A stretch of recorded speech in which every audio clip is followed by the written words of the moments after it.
hurricanes, forest fires, chemical spills, or bioterrorism. All emergency situations that require prompt action on your part. But how will you protect yourself and your loved ones? Should you stay or should you go? Should you evacuate or shelter in place? What's the difference between sheltering in place and just staying at home?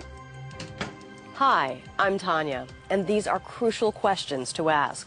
And knowing the right answers and the right steps to take can be a matter of life or death. Generally, you will evacuate for disasters that have ample warning time, and an official order to evacuate has been issued, such as with a wildfire, hurricane, or flood.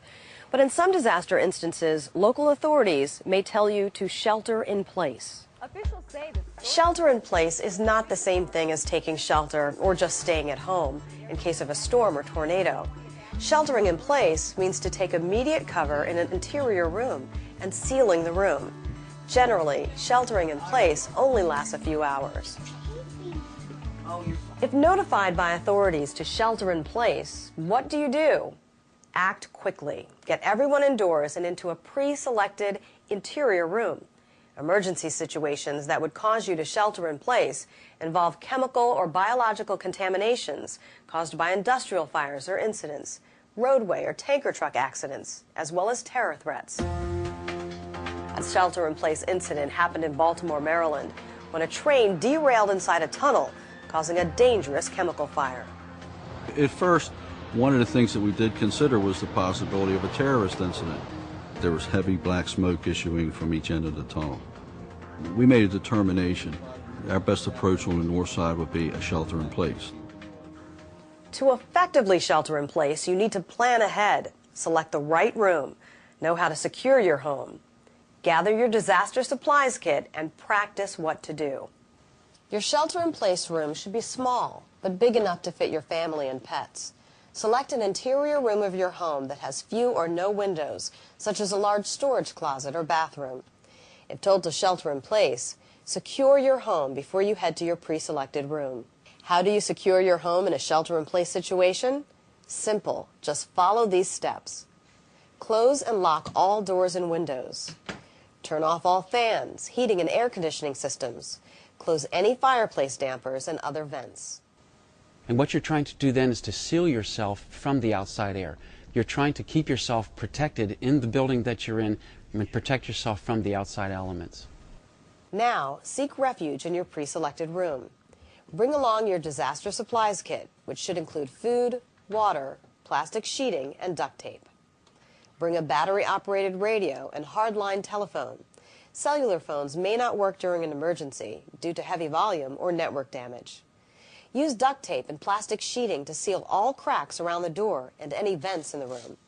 Jam wet towels under the cracks in the doors. When you're asked to shelter in place, that's typically only going to be for a period of hours. You would not shelter in place for days. But even though it's hours, it's important to have the items that you might need that are critical to you for that period of time. If we had to shelter in our home, we feel like we're really prepared. We've got duct tape and plastic in the event that we do need to seal the windows and vents. We've got our water and food and everything we can put together in about 30 seconds. Next, call your emergency contacts to let them know about your situation. You should have both a local and out-of-town contact.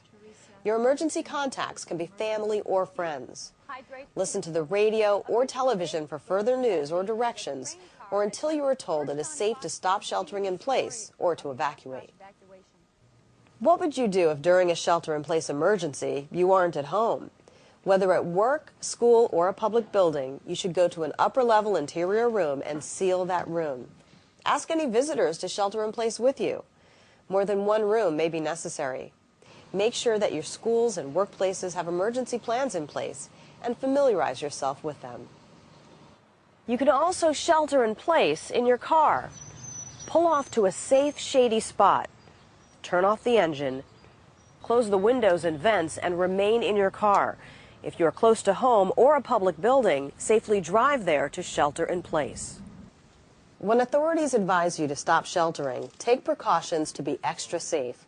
Unseal and open doors and windows. Turn back on your ventilation system. We know that most people aren't prepared for a disaster, don't have a plan, don't have a kit, don't know what they do ahead of time. It's time for us to wake up and understand that if we think about these things ahead of time, it's so much better for our well-being should something happen. Whatever the disaster or emergency situation, being prepared helps reduce confusion and anxiety when you know what to do. So now that you know how to shelter in place, put that knowledge into action. Plan ahead by selecting a room, building or buying a disaster supplies kit, and practicing what to do.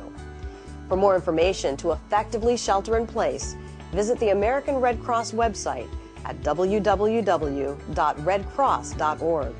At this site, you can download brochures, learn more preparedness steps, order disaster supplies kits, and connect to your local Red Cross chapter.